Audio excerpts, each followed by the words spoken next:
call the November SMAC meeting to order. We have only one excused absence, which is Melody. May I have a motion to accept that? Okay, the second. Second. All in favor? No opposition? Welcome back to Gold. Congratulations. You have the minutes in your information packet. Were there any corrections, modifications? Motion to receive. Brian, is there a second? Second. Okay, they're all in favor. No opposition. Very good. I think we have at least one sign up for public comment. Is that correct? Yes, sir.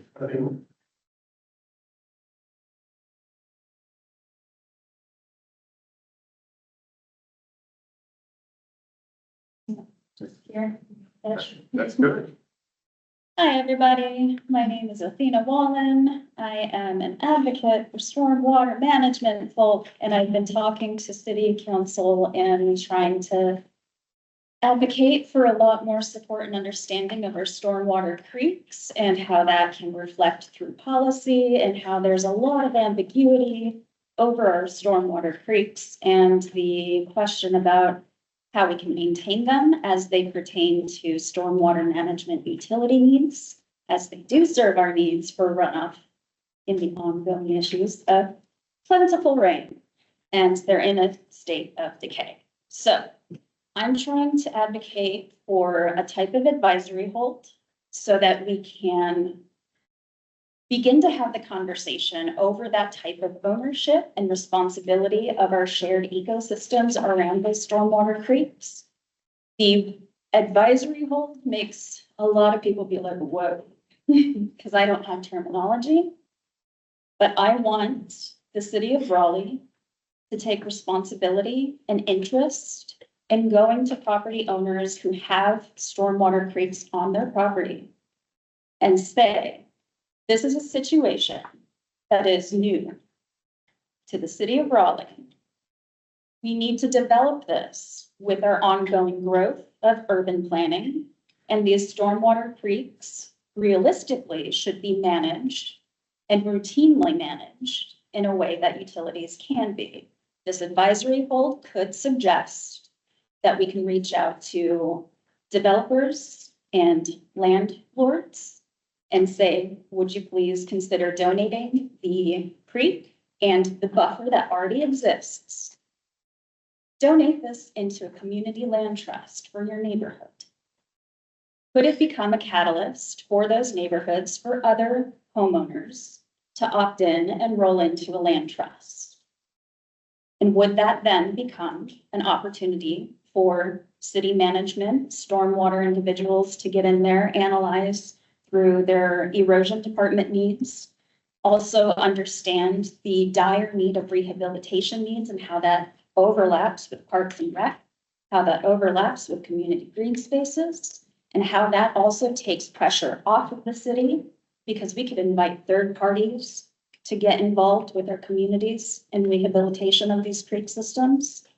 And this all can begin if we intentionally say, as a city, we need to address this. And there are steps and there are possibilities that we can explore. We don't know what that is just yet. So we got to start somewhere. And this is my suggestion. That advisory hold is the conversation so that we have words to say, this is an option. So homeowners don't have the responsibility, the burden to feel that when everything they do to protect the creek from their perspective, everything they do is destroyed by erosion. Please help me de-stress my life. I would love to get my community involved with my neighborhood creeks. I would love to seek out other neighborhoods that can benefit from this as well. I would love Raleigh to stand up and say, this is our sustainability effort, because this runs through our city. And this is a developing issue of science that is beautiful. Let's celebrate it. We need to have these conversations. And if we can have just a simple invitation to consider this, we can hear where residents stand, who can respond, where we can begin, what neighborhoods are interested, A lot of people are gonna ignore it, you know. They know it, but there might be something that gives us a piece of creek, a significant piece of creek that we can make meaningful rehabilitation to. And that can demonstrate the importance of what it is I'm trying to say and push for now and give us more data for the future. So when I'm coming to everyone with my scattered thoughts and nervousness, it's because I'm trying very hard to find those voices and the feedback to make the scary sounding advisory hold more approachable and realistic and tangible and actionable, because there's something to it and I just don't have all the steps. So thank you. I hope you consider this advisory hold conversation. I have been bringing it to city council and I will continue to bring it to city council. Happy to have conversations, happy to show you all sorts of presentations I've been compiling.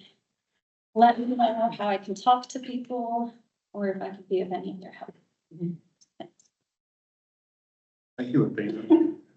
You have a comment, Wayne? Yeah, if I could just comment real quick, just for the commission members and maybe anyone watching at home. Ms. Wallen did bring this up to city council as well. In response, city council referred this issue to the Growth and Natural Resources Committee.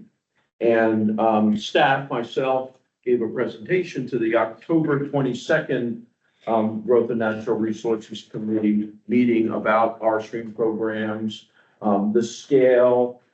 It talked about ownership of streams. There's about 700 miles of streams. So it is a fairly massive scale. By far, the majority of those streams are in private property ownership, which then is the private property owner's responsibility. A small portion is public responsibility in the city. I think it was about 11%, and mostly in city parks.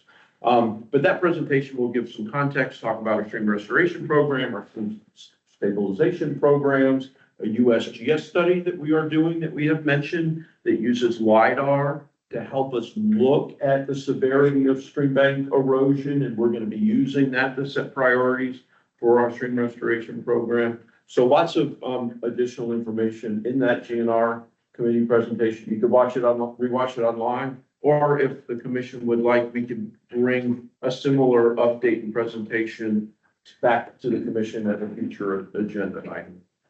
It is an important issue that we're focusing on. Appreciate the all perspective. I wanted to mention that a lot of the technologies for the studies of the erosion that you mentioned are preliminary, and this is why I'm trying to emphasize more action, more support, more data, and more studies, because we need to analyze a lot more about it. And the USGS study was preliminary. So these things just need more support, more attention. What was the date again of the presentation? October 22nd.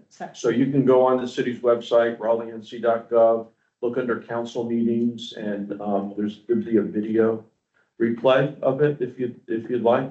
It was a relatively short meeting. I think less than 45 minutes total, and you can even fast forward to the parts.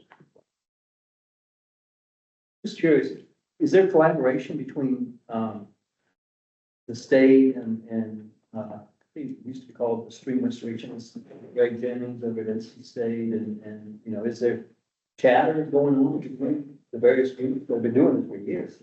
There is some, yes. In fact, our stream stabilization program, and Chaz has mentioned this before, we do stream restoration workshops in collaboration with Mitch Woodward out of NC State Extension. Sure. And Dominic Small, who helps organize those. We've done quite a few of those workshops to teach property owners, other interested landscapers and staff to how to use those stream restoration techniques that can leverage either projects that are so small that they wouldn't necessarily score well on our program, or that's just much more than we can do. So, and then there's the buffer builder bag that we have, that we provide materials for property owners to do their own restoration. All that's in that presentation, but yes, there are definitely ongoing collaborative. I see. efforts. Yeah, yeah, no, good question. Thank you. Nicole? So Chad, today, I'm trying to go over the few projects that are kind of ongoing. We have a few presentations, a quick presentation on that one. One thing that we talked about also with Wayne was kind of looking over maybe an opportunity, especially if there's new people on the council, excuse me, on the commission. It'd be really helpful to just kind of, we talk about these, Swift Creek overlay districts, giving all this different terminology for, how they're managing the land and kind of the overall, what was the vision that kind of set these apart, and maybe kind of going forward in a future meeting, you could have just a quick debrief on kind of reminder on what those actually are, and, just a map of, here's Raleigh, here's where the different, places are, and here's the vision. I think a lot of times, I even look at some of these properties, you see a boundary, they make decisions, and a lot of times it just helps to have that context on how does it actually impact stormwater and the rationale behind the decisions that are being made, and well, as far as the, different, ordinances and different decisions that are made for that continuation of the plan. So that'll pass over to Ben, but that was just kind of needing a deep brief. And I'm sure others on the commission would also potentially benefit. Not yet, and one of the cases, when you get through, you'll figure out how that sparked that conversation. That's one. So not too much to update. We've actually updated these before. We've had a couple of things to add to them from updates. From last night, the council meeting was yesterday because of election day, so they had moved it to Wednesday. So the first one is the 2124. It's Grove Avenue, which is on the southwest side of Raleigh near Western Boulevard, just to the west of NC State. We've seen a lot of growth in this area, or a lot of redevelopment in this area in the past 5-6 years along Carolina Avenue and Grove Avenue here down the drive. So this was actually rezoned back in 2020, this area here, and they were coming back to pretty much change their product. They were forecasting more of a townhome type product in 2020 when they got this rezoning. They are looking at more of a detached duplex product now to match some of the existing redevelopment they've seen around the Carolina that area. So, but the main issue we had was with the 2020 rezoning, they had several conditions on it. With this new case, there would be no conditions on it. It would actually be a general use case, which means there's no condition attached to it.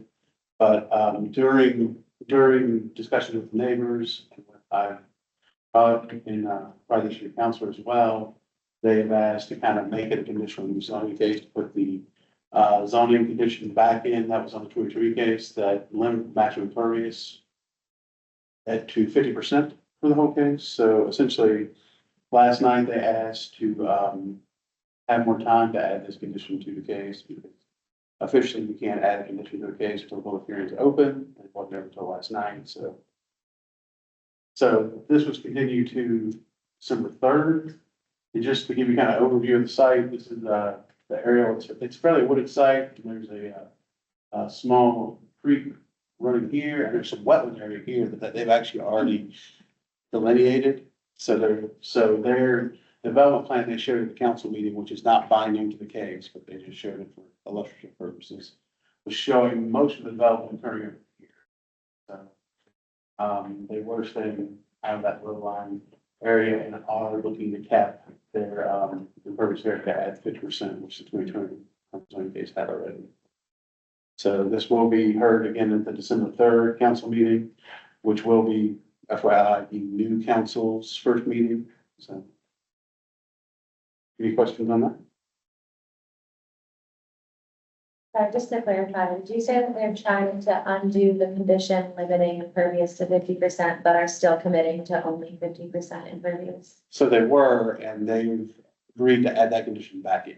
Okay. So, sorry. Thank you.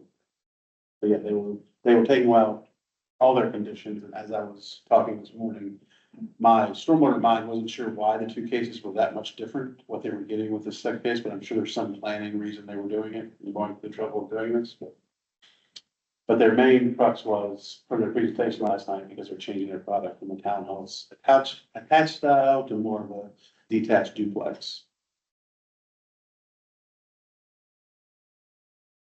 All right, the next one, which, could spur some future talk about, water supply watersheds, specifically in Swift Creek and also the Falls Lake. I feel like we talked a lot about those, and might be worth kind of revisiting kind of where these come from and how we got here. This specific case is on Tryon Road, near the intersection of Tryon Road and Gordon Street, just south, and the area south of Tryon Road is all Swift Creek watershed. Currently zoned to R1, which is essentially like a rural residential. And they want to take it to an R10. They do want to put apartments in. But this is an area of the Swift Creek watershed, which is allowed high density, which means they can go up to 70% impervious. And, it's to note that the Swift Creek Land Management Plan is between Raleigh and, other communities in Wake County. And every watershed has an area that can be developed as high density. There's 5% of the entire kind of watershed is designated as a high density area. So each community splits some of that. Well, part of that 5% for Raleigh falls in this area, so it can go up 7%. But going back to our rules, if they place over 24% of impervious surface, they have to treat that anything over 24% using green stormwater infrastructure. So that would still be the case. This public hearing was continued last night as well, on November 19th, which, sorry, I thought that's from the last meeting. It's not on a Wednesday, it will be on a Tuesday. But, that'll be an afternoon public hearing, and the applicant needed more time to get some of their ducks in a row.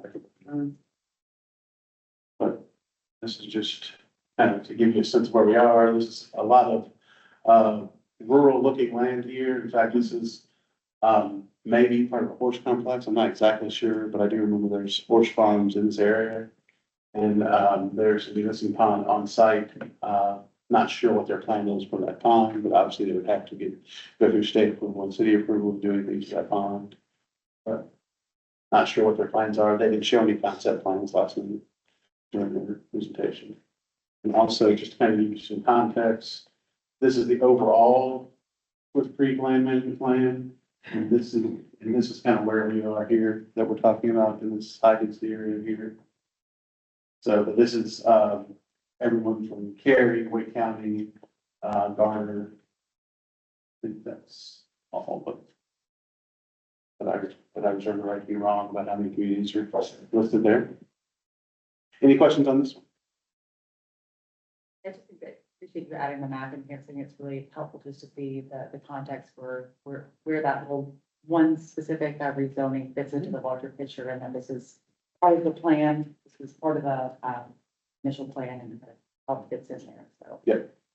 And something that Wayne mentioned this morning in our meeting is that obviously if there's any changes that we'd like to, obviously we could do less impervious in this urban area than is laid out like the plan, but if we want to change our area to get more a high density area, we would have to get all the participants of this land management plan pretty much agree to it. So it's a heavy lift, and this goes back to the early 90s, by the way, to when this approval was first, or this agreement was first kind of spec'd out, but there have been amendments to it throughout the years, but they've been fairly minor, nothing major as far as switching the assignments. I just had a general question about sort of, I guess, back in the 90s when this was conceived of, how did they determine where the high density areas were in the watershed? It's a great question. So I'm not sure the background of that, because I'm sure like a lot of Raleigh is on the edge of like the watershed, but I'm not sure if you were a community that didn't have a lot of edge boundary property, if you were just not going to get any high density. I doubt that was the case, kind of knowing how these kind of like negotiations work. So this Cary's got something kind of goes through the more of the middle. So the state overarching guidelines don't give specific language on where that 5% high density can be. Obviously, they don't want it under that mile of the intake or anything like that of where the water supply is going to be. But beyond that, they don't really give a lot of guidance as to where you place that high density. How typical is it for this like revisit? Obviously, it's a lot of stakeholders, you know, a lot of people having to get in kind of room to discuss and understand this, but how often is that typically revisited or? I believe the last time we had an amendment was probably the mid-2010s, and it was fairly minor. It was basically some language changes. Okay, so So it wasn't anything big. it has been revisited. since- Correct. Yeah, Yeah. Okay. There was a request by one of the municipalities recently, like in the past year and a half, to kind of go up on some high density stuff, and that kind of fell short because not everyone get on the same page as far as what that looks like. But officially, I believe it was sometime in the mid-2010s that they last amended it, but it wasn't anything big that they amended. But it is a high bar. If, you know, councils of every jurisdiction have to agree to anything. Yeah. So it's a pretty high bar. And then even after that, the state would have to somehow. Got it. But I do think one's right. The tougher bar, like it'd be the local governments to kind of get them on board with the state. Yes. And if I could just reiterate real quickly, so this was an old water supply, and then it was not used for a long time. Raleigh is using this as a water supply. You may know it has a water treatment plant pulling from Lake Benson, the Dempsey Benton Water Treatment Plant. So this is a current water supply for the city of Raleigh now, although there was a period of time when it hadn't been used. And this is where the engineering services department has had their annual get together.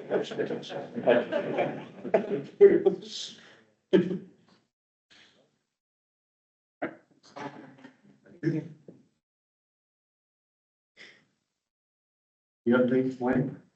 Yes, sir. So we do have some staff updates, some promotions and some new staff I'd like to introduce. First, I'd like to announce Dan Clinton has been promoted to a new position, Quality Control and Construction Management Engineering Supervisor in the Infrastructure CIP Group. In this role, he will collaborate with the project managers on quality aspects of project design review and constructability. Dan has been serving as the stormwater liaison with Transportation Field Services since he joined the city in 2019. Before that, he spent 12 years with the town of Cary in their stormwater department, wearing many hats related to drainage investigations, floodplain administrator, and capital project manager. Before Cary, Dan worked for NC State for 4 years in their stream restoration and NCDOT erosion control certification training programs. He has a master's degree in NC State biological and agricultural engineering, and is also has 4 years experience professional consulting in stream restoration. So congratulations to Dan and his student. Another promotion that we have here, Javier Achanis has been promoted to another new position, a stormwater fiscal manager. Javier has been serving as the fiscal analyst with Stormwater Business and Financial Team since May of 2021. Prior to joining Raleigh's team, Javier served for several years in Miami-Dade County in Florida in fiscal management roles. And before that, he worked in the private sector after completing his bachelor's and master's degrees in business administration in finance. He has more than 15 years of professional financial experience. And as I said, this is a new lead role for Stormwater to help manage our operational capital budget programs and do complex financial data and supporting the rate model. And as you know, we will be issuing debt service soon. So this is going to be an important role to take us into that debt service role as well. So glad to have Javier in this new role. Congratulations. We have a new project manager in our CIP group. Greg Marshall has recently joined us. Greg graduated with a BS in civil engineering technology from UNC Charlotte. Passed the fundamentals of engineering exam 2 years ago and is pursuing his professional engineer. He's a proud veteran, Veterans Day coming up, right? With 8 years of honorable service as a paratrooper in the U.S. Army. And then he comes directly from Charlotte Water Engineering Department, where he did stormwater, water, and sewer projects for 2.5 years. And So he's new to the Raleigh area. Welcome, Greg. Glad to have you on. And then one more announcement, Braden McConnell, is a new engineering specialist and the single family, inspections team that works in our development mitigation group. He graduated from Nash Community College with an associate's degree in engineering and science. And he brings a diverse background in project management, storm damage assessments from the private industry. So very glad to have Braden here. Welcome, Braden. Okay, a few other topics as an update. We mentioned lastly, we have a request for qualifications for our next round of on-call consultants. That is still out, and proposals are due. They were extended 1 week to give more time for questions. So those proposals are due November 26th. And we've already started getting a lot of interest in some of the references, and so we do expect we'll get a good response for that request for qualifications from engineering consultants. We have kicked off our capital improvement planning budget season for fiscal year 26. So we started early. Seems like it starts a little earlier every year. So this is the fiscal year budget that will start July 1st of next year. We are starting the internal process. We'll work with the city manager's office, and then we will bring the commission back, give you an update on the process and a reminder of the overall budgeting process. I think we tentatively have that scheduled for February, I believe, Scott. And then in March, we will bring back the more formal proposal for the budget and CIP for you all to evaluate, give us feedback on, and so forth. So just starting that process, that's the foreshadowing for things to come. Another, and this is just a reiteration, I mentioned this last month. We do have 2 community conversation evening meetings scheduled that are coming up. This is part of the planning and development department is updating the city's comprehensive plan. And they are issuing a series of topic-related community conversations to support that. They've already had one on affordable housing. So the second one is going to be stormwater. And this is actually 2 nights.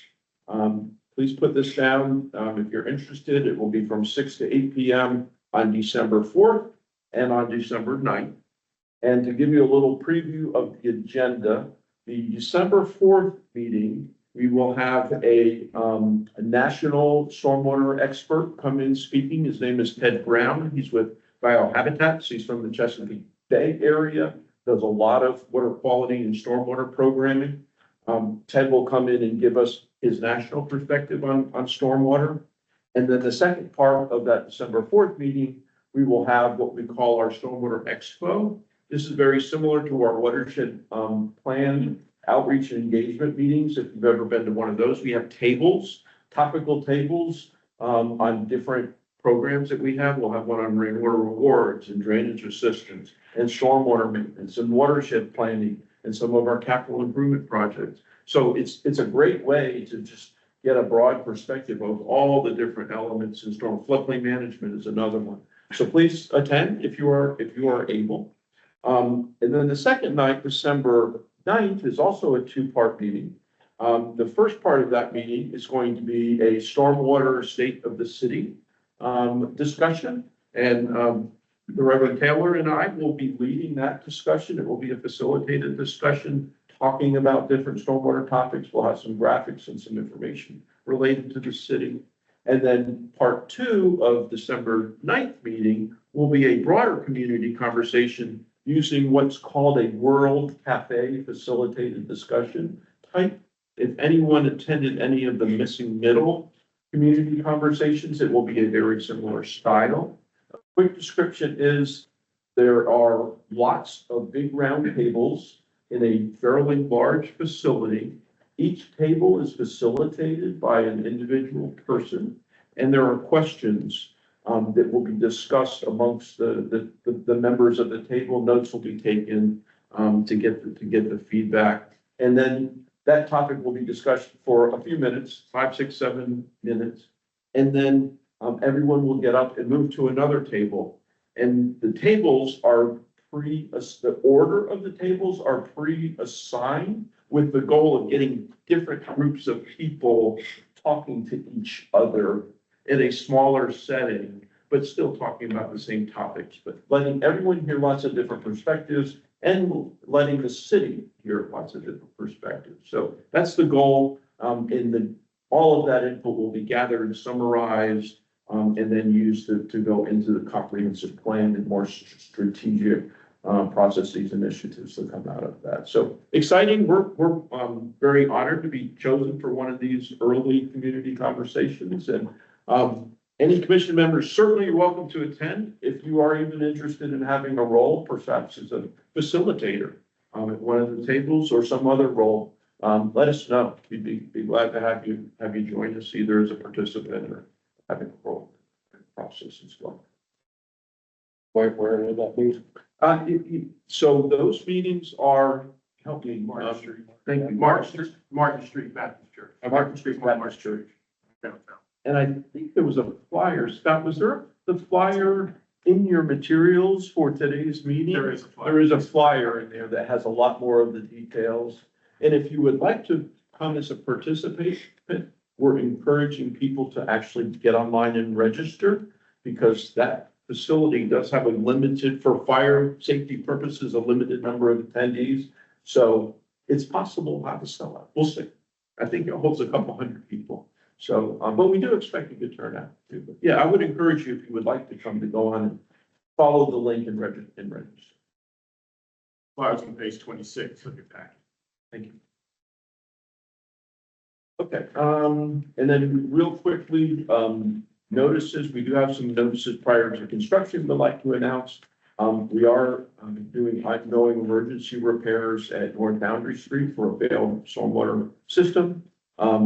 The Lions Park Green Stormwater Infrastructure Retrofits project will be starting soon. This one will actually be on the November 19th council agenda to be awarded the construction contract.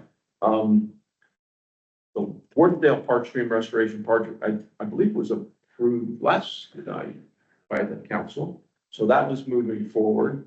North Hills Drive headwall replacement as well, planning to start construction next month. And the Glenbrook Dacian Stormwater Improvements Project is projected to start very early next calendar year. So starting to ramp up into this heavier construction phase of a lot of the work that been moving forward. So excited about that. And that's all I have. Thank you. Thank you. Moving along to rainwater rewards. Before I call Justin up, are there any questions about the Pepperton Drive property? Okay. May I have a motion to approve? Okay, Robert, Josh, second, all in favor? No opposition. Very good. All right. Thank you, Reverend Taylor. Commission, good afternoon. Hope everyone's doing well. I'm excited to talk to you about what staff has been up to the last several, I guess it's going on years now.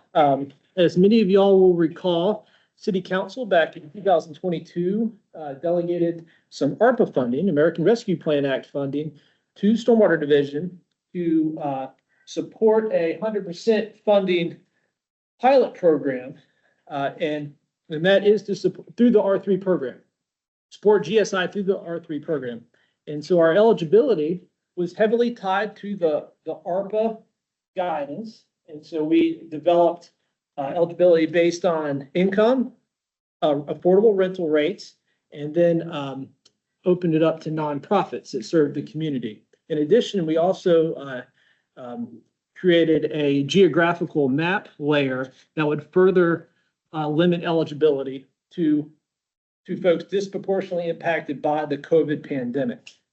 So then this year, 2024, Office of Sustainability reached a partnership with Raleigh Rainwater Rewards to provide some funding moving forward. That funding did not have the time constraints that the ARPA funding had with it. So that allowed us to take a pilot program and move it into a permanent fixture on the Raleigh Rainwater Awards menu. So, today I want to update the commission. I want to solicit feedback, and staff is excited to move forward with some of the proposed changes that I'll present today. Just real quick, just Rainwater Awards is alive and well. This is, so 15 years of project history are the blue dots. The red dots are only consults since 2018. So 1,300 consults. That's a conversation had, that's staying in people's backyards, that's interaction, meeting people truly where they're impacted by stormwater. And projects, every one of them has their own journey, their own story. So just always like to share. There's about 250 projects. Y'all just approved the 250th one, by the way. So it's a banner day. And like I said, 1,300 consults roughly. So real quick, just goals. We refer to the ARPA pilot and current R3, pretty much the same at present. That's why we're proposing some changes. But our goals, we're a water quality program first. Secondly, we want to increase or to consider equity when we're implementing GSI throughout the city. We want to provide additional cost share to underserved individuals and to entities that serve the community. And once again, I already kind of mentioned what the eligibility requirements are. At present, we didn't do away with any ARPA requirements. We just moved them forward. So with any pilot, the purpose of any pilot is to learn. It's to try something out.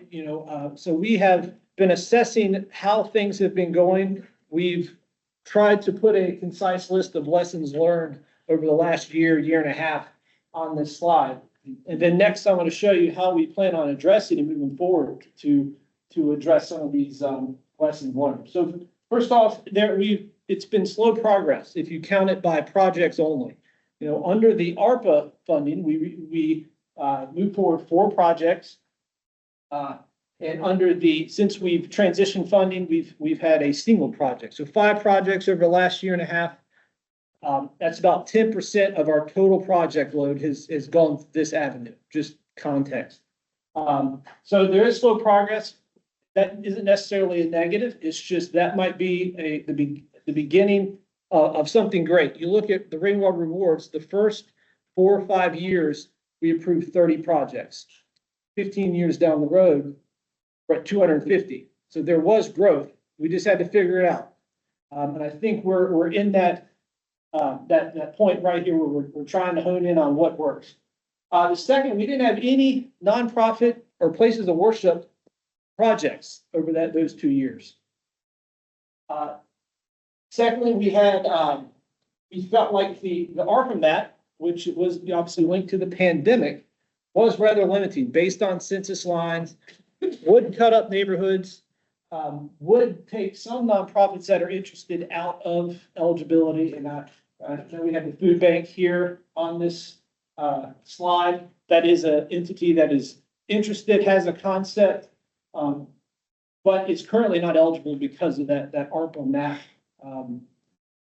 eligibility limitation. Moving on, more capacity expertise needed for targeted outreach. As y'all know, you've met the entire Rainwater Awards team, me and Steven. That's when we're wearing the Rainwater Awards hats. So as you know, we have other roles. And so just in light of, or I'm making light of it, but in order to really help this grow, we realized our shortcomings and we need some more capacity, some more targeted, maybe some unique outreach in some areas we haven't typically been able to reach.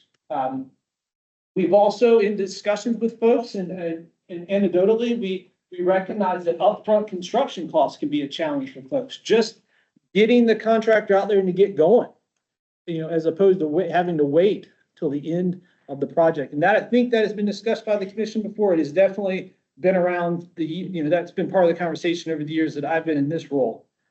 And then lastly, there was a recommendation to develop or implement some sort of income verification process. And we're currently exploring some existing city programs that, with some other departments that do some, that do income verification, so we can have further accountability and ensure we're reaching the right folks here. So they're all lessons learned or takeaways from that first year and a half. Go ahead and move over to enhancements. Some of these things are proposed changes to how we're currently doing business. Others are new initiatives that we're trying to address based on, predicated on, what we learned in the pilot program. So the first, and the one that's probably been tossed around or discussed or mentioned in previous meetings is we are looking to remove the ARPA map, but keep the other eligibility requirements. So keep income threshold, keep the affordable rental rates, and still serve nonprofits. The second thing here is as stated, we're going to implement a income verification process by July 2025. I know Raleigh Water has a good example for how they help subsidize some utility bills, and we're hoping we can piggyback off their experience and lessons learned. The third thing up there we're doing, and the RFP is currently posted right now. Really excited about this. It is a gap construction loan for applicants, zero interest construction loan, where the entity we would partner with would then help bridge that financial gap, that funding gap through construction, and then extend that out beyond completion of construction to allow time for the project to be implemented and the city to cost share so we aren't changing the program to accommodate this concern, but we're able to help people that gap. And as part of that RFP, there's also some expertise capacity, some construction oversight, some additional assistance with application. So this would really be another person vested with that applicant and invested with that applicant to get a successful project at the end of the day. So sorry for that RFP. That closes on the 15th of November.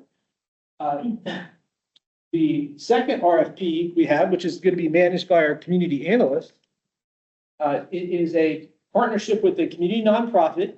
It's really going to be a GSI training and student apprenticeship effort, and they're going to dovetail with the Raleigh Rainwater Rewards program where Raleigh Rainwater Rewards would provide the funding for the GSI that they work with students and teachers and property owners with in developing a concept. They apply to the program. Y'all would see them like you would see any other project, and then Raleigh Rainwater Rewards would be most likely that funding mechanism to support the project. So real partnership in the community. Another thing they're gonna hopefully be involved in is some of that targeted outreach capacity that I said might be, that we recognize might be needed to really be successful with this program. And then lastly, and it probably should be the last because it's just a minor update, we're going to add a little bit more information or request a little bit more information from nonprofits so we can help tell the story to not only to the review authority, you guys, but also to tell a story to the public. We want to know how your nonprofit's going to help serve this community over the duration of the maintenance term. And we want to be able to bring that information out and showcase that and really tell the story there. So they're all proposed and ongoing efforts we have to help this pilot program become successful. Like, we feel it has a lot of potential, and we feel like these are the first steps to get it there. So are there any questions about any of this? I really just have a slide saying, or does the commission have any feedback? Are there any questions? Is there general support or lack of support on any or all of what was presented today?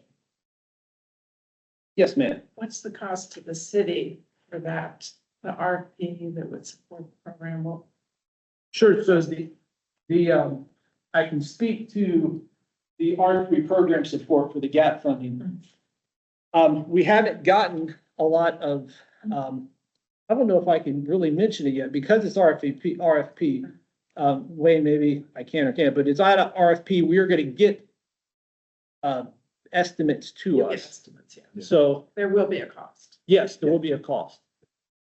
I've had the thought, would there be, of the 250 property owners that have had their projects approved, would there be any of those property owners willing to volunteer to kind of coach and work with people going through the application process? Because it is pretty tedious or overwhelming.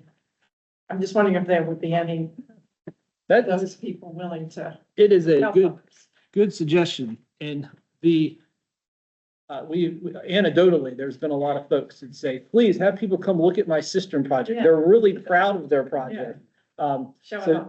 that is a good idea. And we can think more on that, how to incorporate some of our veteran Raleigh Rainwater Award, applicants.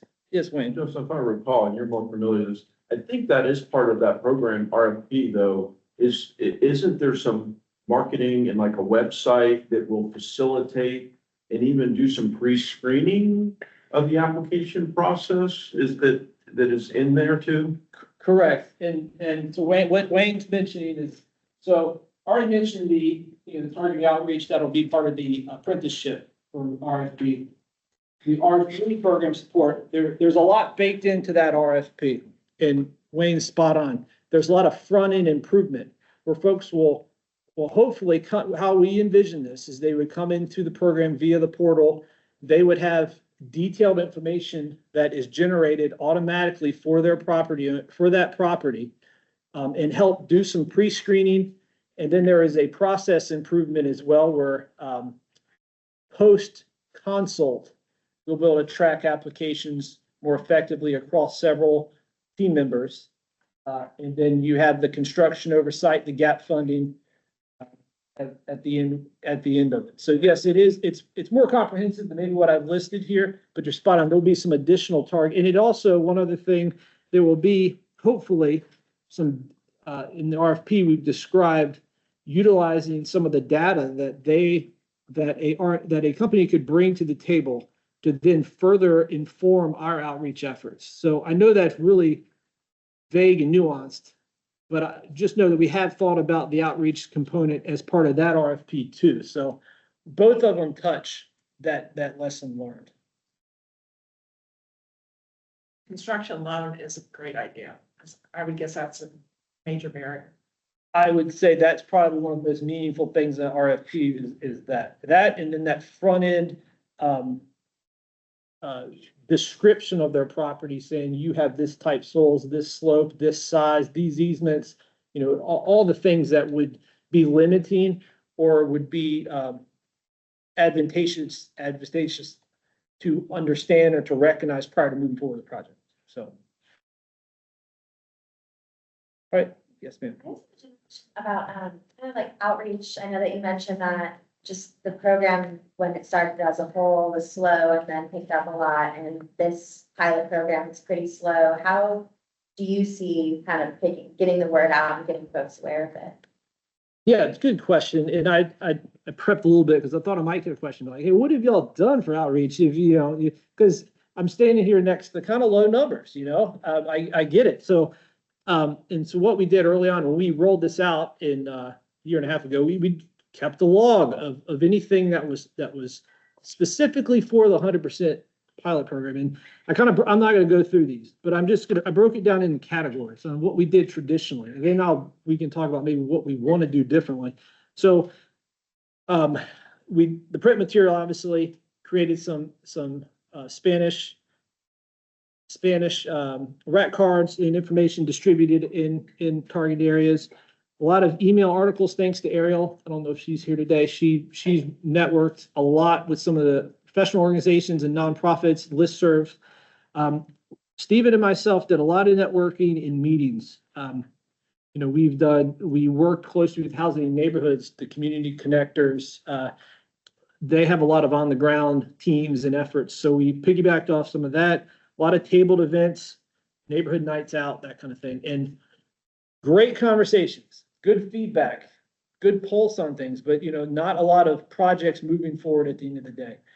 So where we go now, which I think is really the question you asked, was, the traditional outreach may not be the best way to move in this direction and reach some of the folks we haven't traditionally met. It only makes sense. So The RFP and the point that Wayne brought up is our targeted outreach hopefully can hone in on a particular watershed, particular neighborhood, a particular region, a particular event. It could be an event through social media out pushes and stuff. I know currently we're working towards doing something like that. And I also think once we finalize what it looks like internally, we can really go outward with it, with an improved webpage and, you know, in just getting the word out. So, hey, this is a permanent fixture, no longer a pilot. There was always a little bit of a reservation with it being a pilot and with funding going away with ARPA. Now we have a path forward that would be potentially a permanent fixture. So I think we can put our flag in the ground and point to it moving forward. So hopefully that hopefully answer your questions. What is the annual budget potentially referring? So another good question. So our traditional Raleigh Rainwater Awards is 500,000, recently up to that this last year, and we're on pace to move that or encumber that. The 100% funding, it is from Office of Sustainability, and it was 75,000. The unique way we're using that funding though is not to pay the full project. It's just to pay the difference out of that fund. The rest would come out of our traditional. So we're able to utilize that and potentially over multiple years. It'd be one or two big projects that could really cut it down, but that is when we would go to Office of Sustainability and say, hey, here's our business case. We did this over this amount of time. We're trying to build that business case to keep that going. So you'd have a 90% project, the other 10%. correct. So you can stretch that money longer. Correct. Yes, sir. Yes, Along the Graham. same lines of the RFP is for all of the R3. According to that, just saw that, but where's that money not being, if the 500,000 is not being tapped? If the $500,000 per year being used for the RFP work, that's a separate line. That's a good question, Graham. So there's been discussions on how to fund this initial effort. There'll be an initial cost and potentially a cost over the next couple of years. I know initially there's still conversation around depending on price point to your question. If we do tap some of the traditional 500,000, not 100%. And then the plan is to move forward with CIP funding or operating funding outside of R3 moving forward. So short answer is potentially the first year might come out of traditional R3 spending, but future years it would not. Did the ARPA money go away? Another good question. So the ARPA funding had a requirement that all funds had to be encumbered by December 2024. So so I'm standing up here, managing a voluntary program. I'm at the mercy of people volunteering coming, and so we were always a little nervous about that. We tried to get to a place where we didn't have to move money prior to that, but come May, June, July, we realized the likelihood of spending the additional, I think it was around 95,000 in a short period of time or encumbering that would be a challenge. So it was like, we just moved this cup to another GSI project with that is also funded by ARPA. So that similar goals, and then moved in the Office of Sustainability at the turn of the budget year. So it was seamless to anyone looking in, except the funding amount changed and the timelines changed. So internally, we're no longer under that strict date. It's ironic you're having to pay someone to help you give away money. When does the second RFP come out? They are both out right now. Oh, they're both out. Yes, sir. They're both posted right now. So, hopefully in a month or two, we'll have something to come back and maybe have an executed statement of work with an entity to help us move forward with that. Yes. So you can use the areas identified in the ARPA map for your outreach purpose. Absolutely. Absolutely. And that we're hoping to utilize existing layers, which is what we used existing data sets is what we use to even start this effort. And then further inform us with some of the data we can collect and some of the strategies that other entities that we're going to partner with us can implement, can roll out in the community. So absolutely, we don't see those layers or those data sets going away entirely. We're proposing not having them as a strict line on a map, eligible, non-eligible, across the city. So, and another thing to add, those layers are updated annually.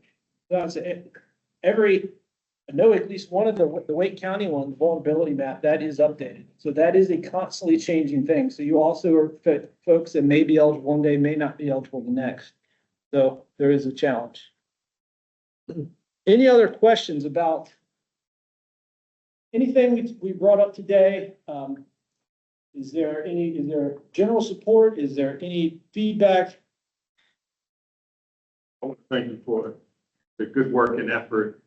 This is in line with, our work plan of 3 years ago that is still active today, that we move from concept to pilot to being now an official program.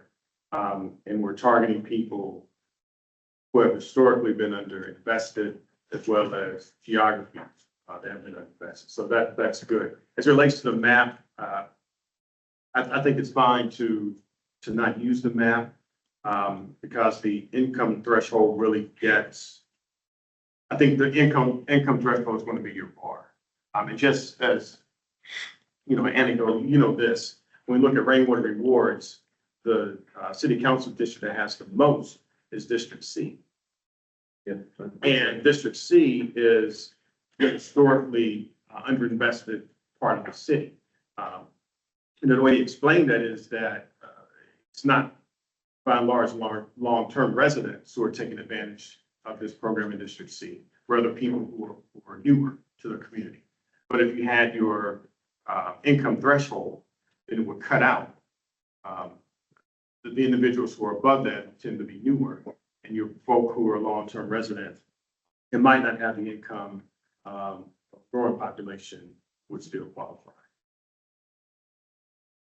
Anybody have questions or comments or thoughts on the map, the ARPA map, or any other map as a basis for this project, for the, I think that they're a good starting point, but can be imperfect. So the income threshold would be great if you're able to access that perfectly. Yeah, hate to limit a lot on that.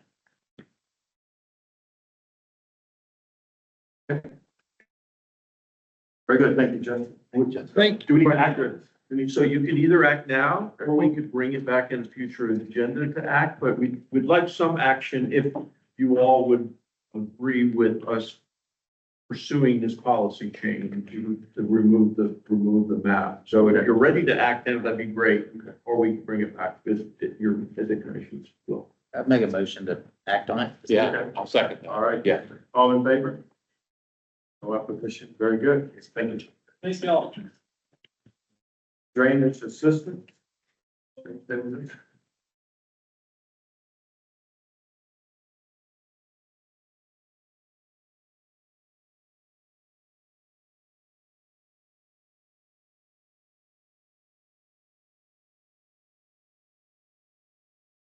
afternoon, Commission Chair Taylor, Afternoon. Vice Chair Smith, all the members.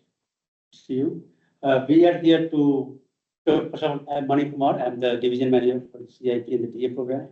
With me, Chaz Webb, he's the engineering supervisor. Chaz is oversees the DA program for the division. So we are here based on the feedback that we received in last month. We want to provide you an overview of the DA program and the stream stabilization program of their work. And plus, with the recent event tonight, so that you all are interested to find out more about the DA program, how it works, and how we are helping the city of Raleigh residents.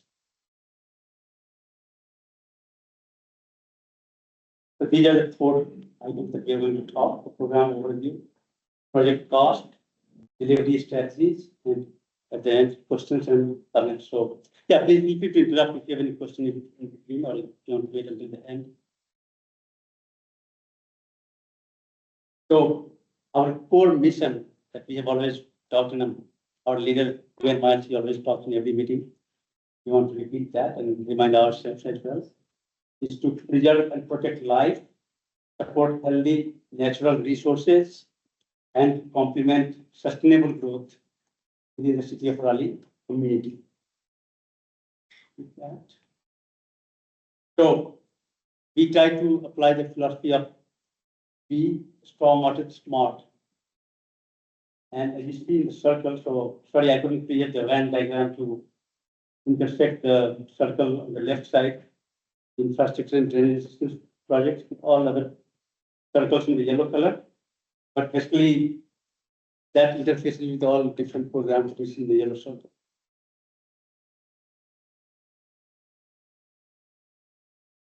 With that, so first of all, why do you do the DA program? Why does it exist? So first of all, to assist the residents who experience flooding and also the aging infrastructure. So there are pipes under the house, next to the house, they're like many years old, like 60 years old, 70 years old, even 200 years old. And this program is fully funded by the city of Raleigh. So you do not, it's not a cost share program, it's like we fund 100% program.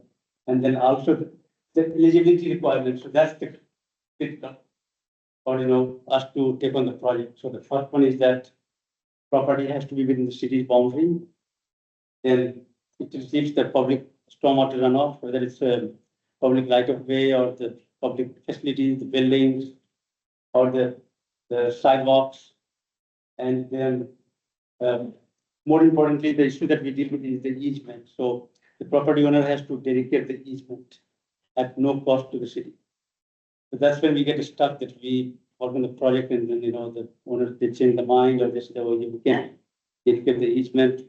And there have been some issues with them not knowing what the easement means. So we have been trying diligently to educate them what the easements are and, the restrictions or the requirements, conditions, so that they are better informed. So any questions so far? I have a question, not Yeah. what you was in it. This image, at the bottom left, is that a severe rain event? Is that, do you even know where this picture's from? The bottom left, Yes. Somerton Drive, that was recently, I won't say recent. I think it was like 2 years ago, it got approved and that structural flooding there. Wow. You said Somerville? Somerton? Somerton, gotcha, okay. Yeah. Yeah, it's in 2022. But, just, I forget, city limits, does that include ETJ or not? That's No. pure city limits, right, or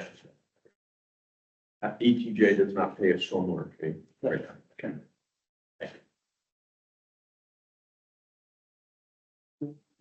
Thank you, Mike. So when the drainage systems program was created, it was designed to help with flooding and aging infrastructure. And we also had severe erosion events that were coming through that requested assistance. So that's what the program first started addressing, were impacting structures where the erosion was threatening the structure. But as we all know, there's a great water quality benefit to fixing erosion that doesn't necessarily threaten the structure. So the stream stabilization program was created to help repair erosion that was not impacting structures.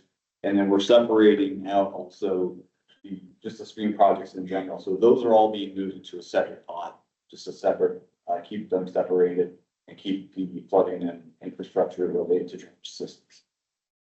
So the stream stabilization program developed to provide separate dedicated funding for private property stream bank erosions, includes stream bank erosion that may not have otherwise scored highly under drainage systems. And then it's to improve water quality by protecting and stabilizing stream banks. So this was a project. Now this is a stream project that was approved under drainage assistance. This is Northbrook Drive. We had 200 linear feet of stream bank erosion, stabilized 120 tons of boulder walls that were put in place. You can see the before picture on the left and the after picture on the right. And these are very happy residents, recently completed project. This was fully funded by the city. because they chose to be part of the program and donate these. If it weren't for the drainage systems program, they would have had to fix that themselves. And it was a very high costing project. It's probably we're looking at for them to repair about $100,000. About $150,000. So this is the project locations. So red, are active projects, yellow are completed projects, and then these separated out with blue, square with, stream stabilization projects. You'll notice that a lot of these projects are condensed into the Beltline. Reason for that is aging infrastructure tends to be there. That's where we see most of our problems. But as we all know, there are problems that are going elsewhere in the city. But this just gives you a frame of line as to where our project density is located. Okay, so the pending list, I know you guys have seen this. This is just a little snip. This is the top 20 out of 57 projects just for drainage systems. We have 55 projects for stream stabilization. That'll be on the next slide. But this just gives you an idea of so kind of where the projects stand. Now, as I want to remind the commission that your position on this list is not guaranteed. So if you were to come in, let's say 6, and there were projects that are added, as we see typically happen as the program expands, as word of mouth spreads, you can actually drop on the list. When we have had projects that have gotten close to funding, other projects get added. So we try to emphasize that point to the residents that your position is not guaranteed. It's not a first come, first served list. But this illustrates the need, and we'll look at the next slide with the pending stream stabilization projects. Again, same thing, but these are these projects broken out. A lot of these came through when the drainage systems program was created. There was no stream stabilization program that was created back in 2022. So we've since broken those off. Again, 55 projects that are waiting. You're seeing the top 20 mark here. So the prioritization model, we have 9 criteria that we use to score these projects. And within these criteria are about 2 to 3, 4 sub-criteria. So we have really about 30 different ways that we score a project. And I always talk about this when I'm bringing projects before the commission, that we really have to be consistent, because if you go back to the previous slide, one of the things I know I've talked about this before is the small difference. You look at where project number 2 ranks 28.81, you look to see where number 10 is, it's 24.93. That's not a lot of separation. So it illustrates to me we have to be very consistent. The team does a very good job of scoring projects accurately. So again, public health and safety is the key driver, as well as flood hazard reduction benefits. And we use these to score all of our projects. So let's just look through project summary. When the drainage systems program was created in 2016, we started seeing approval about 7, start off in 7 with fiscal year 17. And we were checking up 9 or 10 up until fiscal year 24.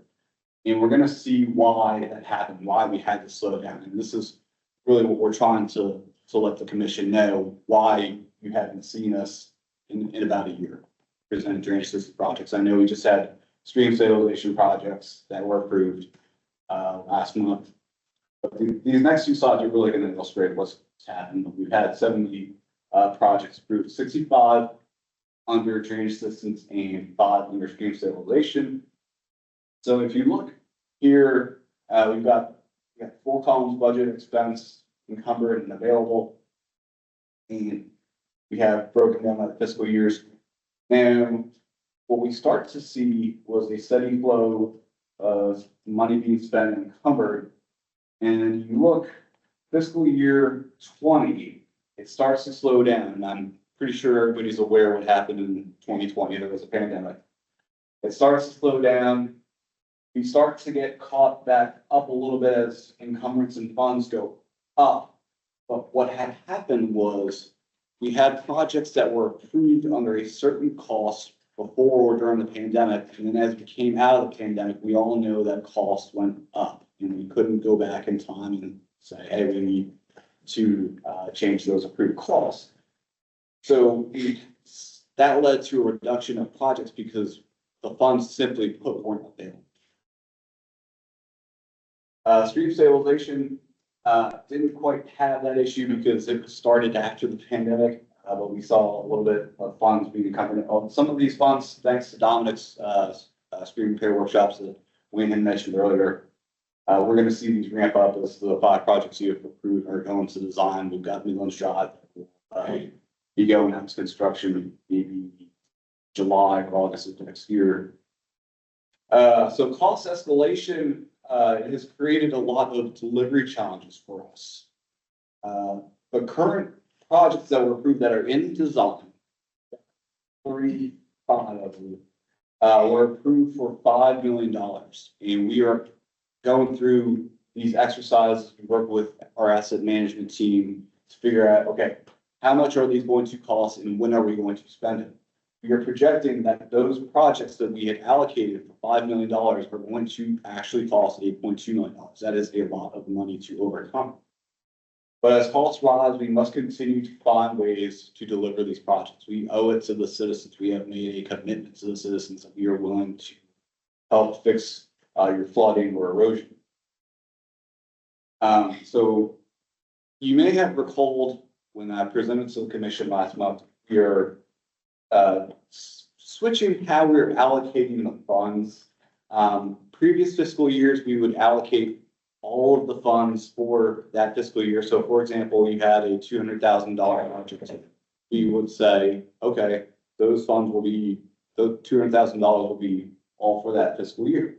Well, as we all know, projects can take years to construct. So what we started doing is we just started allocating the design costs for that fiscal year. So say, for example, that $200,000, we allocated about $400,000 or $40,000, maybe $50,000 for the design costs for the fiscal year. That doesn't mean it's not going to cost $200,000. It just means in future fiscal years, we will be tracking that and allocating those funds in future fiscal years. So this modified approach will allow us to track and be a little bit more mindful of how we're spending and monitoring our funds. So with that, I'll turn it back to Money. Thank you, Chair. Yeah, nice. So as Chair showed you the previous slide that we have 57 projects in the DA program, under the DA program, and 55 under the stream stabilization. So it's a long list. And our goal is to deliver as many projects as we can every fiscal year. So we have to be creative, of course, right? And come up with a new strategies, new methodologies to deliver the project. So first and foremost, what we could do easily that, was, with the resources that we have in house, with the PMs that we have. So all the CIP PMs, they were assigned projects from the DA program as well. So they work on the CIP project and the DA projects. So not that only 1 or 2 PMs, but the rest of the PMs, they equally take on the workload. Then also we did hire the senior engineer. So he does the in-house design. But again, that's only for the small scale project, not for all the stream project, the one that's more complex, but only the smaller scale project that we can take on. And also we have been utilizing our EFS partners, so the Transport System Services staff. They also have the capability to help with the projects. And then mainly the DA projects, not the stream project, the DA project, pipes and culverts. And then increased bundling. So initially we used to have like 1 project for the PM, like single individual project, but now we're trying to bundle as many as we can, so we can make it more attractive to the bidders, the contractors, the consultants. And then also, right now we have hired a consultant to review our program and then help us with the gap assessment where we lack, where we can improve. So that's going on. It's a very crash project, like 4 months with the project timeline. So hopefully by early next year, we will have some definitive input from them, based on the assessment. So that has kicked off. That's kicking off next week. Dan Clinton, he's a project manager on that we met. Thanks, Dan, for taking on that. And then the last but not the least, we are also exploring into the future delivery method, so something that we can have like, for example, design, build, and some other strategy as well. So we can have a design consultant, the contractor, both can talk to each other at the same time, so we don't have to finish the design and then go for the process. So our sister department, like Raleigh Water, is doing that project, and I have had some, indirect experience in previous cities that I worked for. So I'm trying to collect some information from outside and also in-house to see if we can deploy that. So, yeah, these are the key studies that we have right now, but we may come up with some other.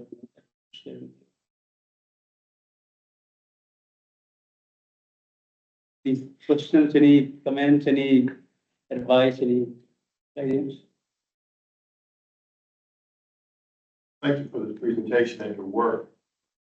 If I recall correctly, I think in September, we approved 3 greenfieldization projects. And then at the earlier meeting, perhaps in July, we did drainage assistance. And drainage assistance, we were finished for this fiscal year. Is that right?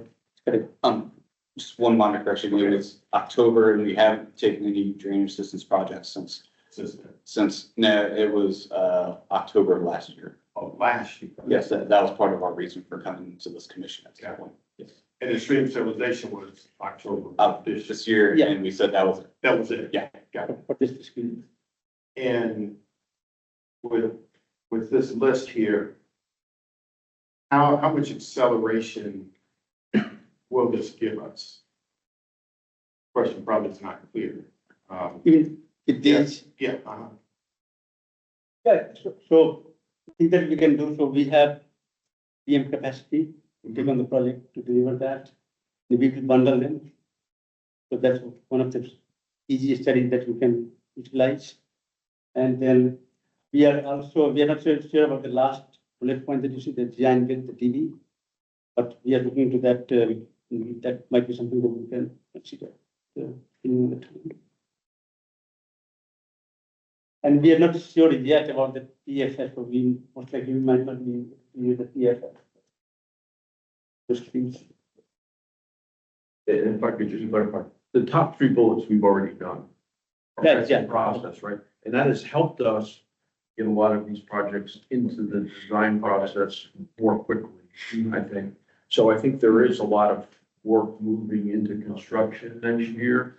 But as Chaz said, the escalation of the construction costs has taken up more of our budget than we expected, right? So that was part of the cause, was we didn't want to over allocate. But I think next year we'll be ready because of, again, Chaz explained this new strategy. We're going to do design costs 1 year, construction costs the next year.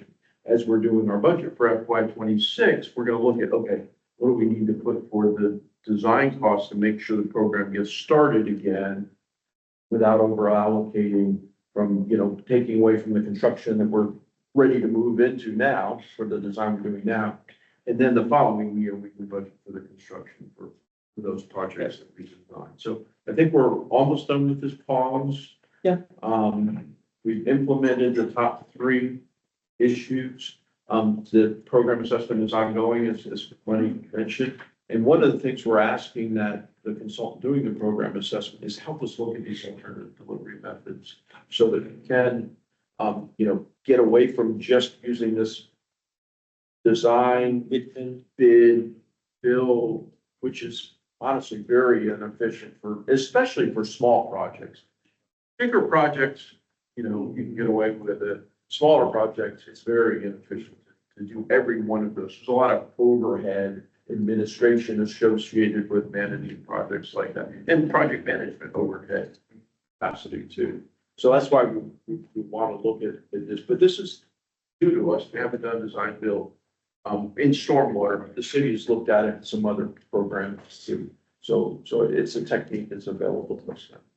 Are there companies that are geared up to do the design build and interested in doing that? Absolutely, Yeah. absolutely. And I will say there are companies that are interested in it, and there are also engineering contractor partnerships that have been created that partner and collaborate to deliver design build as well. So, but there are integrated companies now that have that capability in-house as well. What's the future budget on the program? Or how's it working? Yeah, so that's TBD. We're working on it right now. We'll bring that to you in March. Historically, I think it's been about $2 million a year for DA, and maybe it was $500,000 for stream stabilization. We want to assess our capacity. We want to get back up to that. I think we paused last year and the budget was a little bit reduced. We'd like to get back up to that more traditional, and really with things like this alternative delivery strategy, even go beyond that and start getting more into some of that list of projects that have been paused. Yeah, even for the bundling, we can add like more products, not only 3, but Yeah, 4, 5, 6, 7, you know. it sounds a lot like BMS's full delivery program, so instead of Yeah. necessarily all design build. Yes. Yep, exactly. A quick question, the in-house part and the TFS staff in-house, say the list didn't grow 55 and 57. Are they looking at being able to pick off 10% of the list? Or, I mean, what fits in their wheelhouse, in the in-house staff and TFS staff? So that's something, they're busy with their own work that they do, right? Right. So this is on top of that. So something that's very small, less complex, simple, replacing the pipe, for example, like no design, nothing involved. Just so those kind of projects. So it's probably only 5% of the list. I mean, it's not a big amount. The list, Not the a list big is amount. there for a reason, right? It's because they haven't been able to pick it off before. They have been doing some, it's been Yeah. 1 or 2 projects a year. Okay. But that's another, that's another strategy is do we grow, Yeah. that in-house capability? Because that's very similar to design build, but it's in-house design build. Exactly. But their capacity and, their resources, they're somewhat limited right now. But we don't, I mean, that's one part of the strategy, but we don't want to. About how stream stabilization projects are identified. It makes sense to me how DA projects are identified because they have to impact some sort of private property, but if it's a stream stabilization, is it usually coming from a private property owner, or is it something that the city is kind of looking to identify on the landscape? So a couple ways, it can be complaint driven, which is typically what we see. Also through our watershed studies, we have worked with some of the property owners to let them know, hey, you have this erosion on your property. We think it may be a problem. If you are interested, we have a program that can possibly assist you.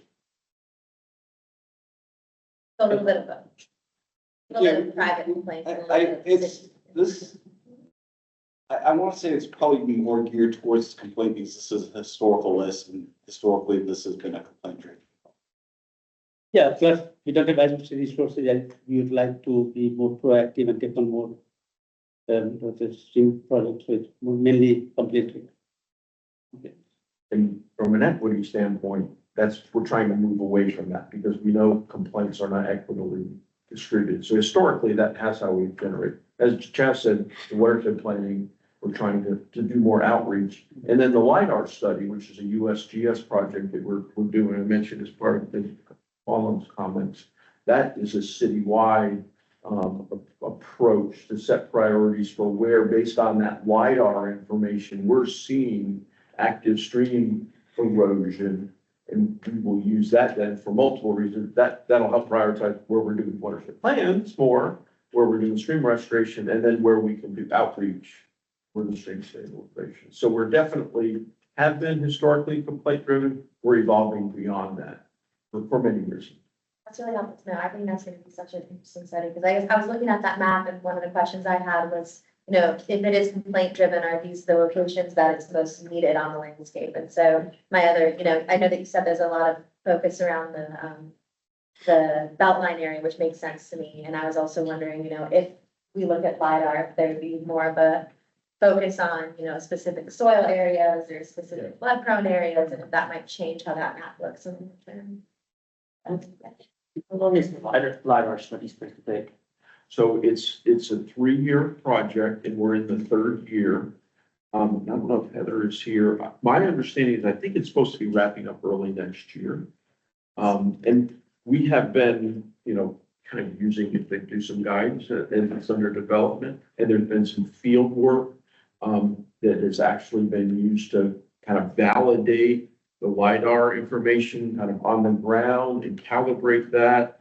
NC State has helped us with some of that, and we've done some more of that work as part of our watershed planning studies where we're walking stream corridors. But we hope to get all of the results wrapped up early next year in a report, and then we'll start implementing that for setting priorities for more stream restoration and outreach work. Just one question. Just want to make sure we get comments, questions from the commissioners. That LiDAR, that's gonna be available data set for public when it's all done? It is, yeah, that's all public data. We have some historical LiDAR. And then we've That's looked at more recently for this project, and we do plan on updating that every 5 years. Because you can Nice. look at how it changes and learn from that as well. So this is a study that the city's paying for. By We are- themselves, or you're partnering?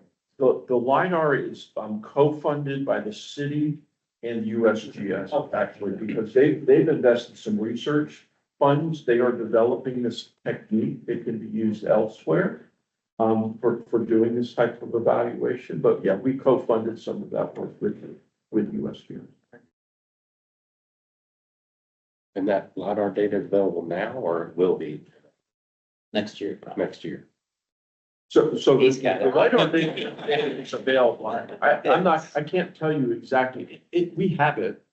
I'm sure somehow if there was a need for it, it could be made publicly available, the raw data.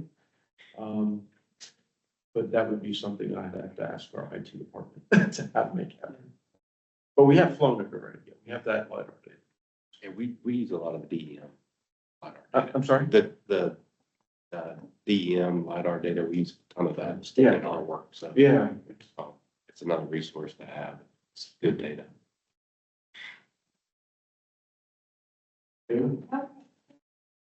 I wanted to comment about the USGS study primarily because I do have an overlay of the raw data over my neighborhood, and it demonstrates the erosion difference between, I think, the years of 2015 to 2019 and the current data available through the USGS study. It's up in its raw form, trying to figure out what that means is, what the city is doing now with River Spring information.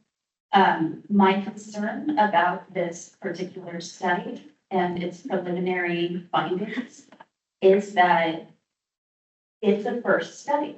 This is our first erosion study, and it stopped data taking at 2019, prior to my neighborhood experiencing a lot of redevelopment in terms with lots that are less than an acre. So there was a lot of tree canopy removal and a lot of soil changing and a lot of root changing to affect the erosion happening from 2019 to now that I'm experiencing from a homeowner standpoint. And this is why I came back and started these conversations. Yeah, we're starting these research that we need to have. We need more of it. And there are more ways that I think the city can find collaborative measures to find in-between steps, because this is a very complex situation. So I just wanted to support that this study is remarkable, and it's gonna kind of be mind-blowing to see where all that soil went. But we also need to remember that change is still occurring and erosion is still happening at rapid rates. So we need to also work towards those mini measures of whatever we can at every step. Just out of appreciation for every employee trying to do their job. Thanks for this. Anything else? Thank you. Thank you, Shane. I have an update from the Stormwater Asset Management Program.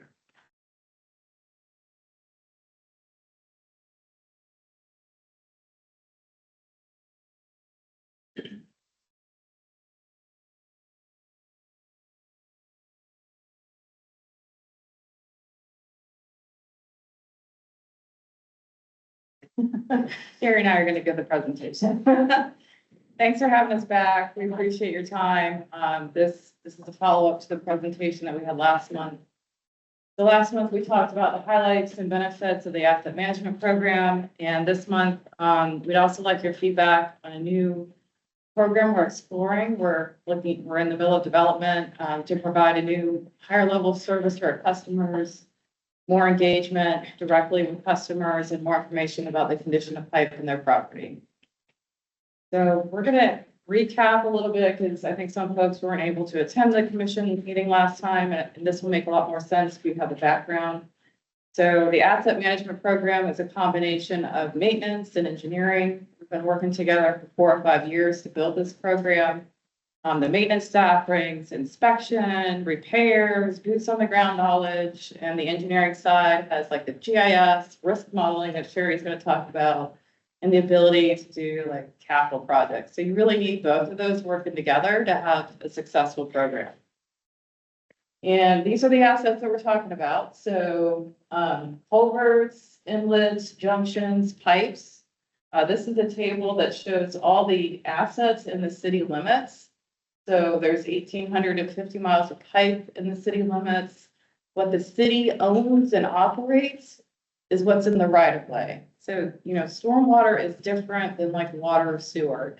So a sewer, the city owns everything from the clean out to the plant. There's no joint ownership. The stormwater, the maintenance depends on the property owner. So that creates some complexities. So, you know, this is a map we had looked at last time with different ownership categories. This is a snapshot of pipes in downtown Raleigh. So all these lines on the page are storm drains. Water is going from this side out to the right here. And the callouts are different ownership categories. So if the pipe is on private property, it is solely the responsibility of the private property owner. As soon as it hits the right of way, that's when the city maintains it. If it goes off the right of way again, like the pipe shown in blue, that is the responsibility of the private property owner. And so this is a real important concept for our asset management program, you know, what we own and operate. So even though that pipe in blue carries flow from the street and it's 36 inches in diameter, that's the private property owner's responsibility. Okay, and we're gonna come back to this map and that concept in a few minutes after we go through the next set of slides. But last time we had a good discussion on ownership. Are there any questions, again, from the group on ownership and what this means? Just so, Yeah. like, say someone were to go in and develop that corner where the blue pipe is, right? Uh-huh. And would you do, I mean, I'm just trying to think through the process of how we do this nowadays, right? That's a conveyance. That would be desired, that would be put into a public easement, that it would stay as a private pass-through? Actually, as of November 2nd. I think they're going to go into. But the new design. That's what I'm, yeah.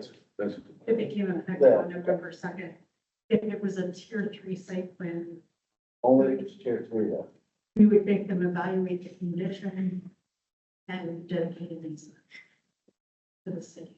Or build a new, but the city dedicated, okay.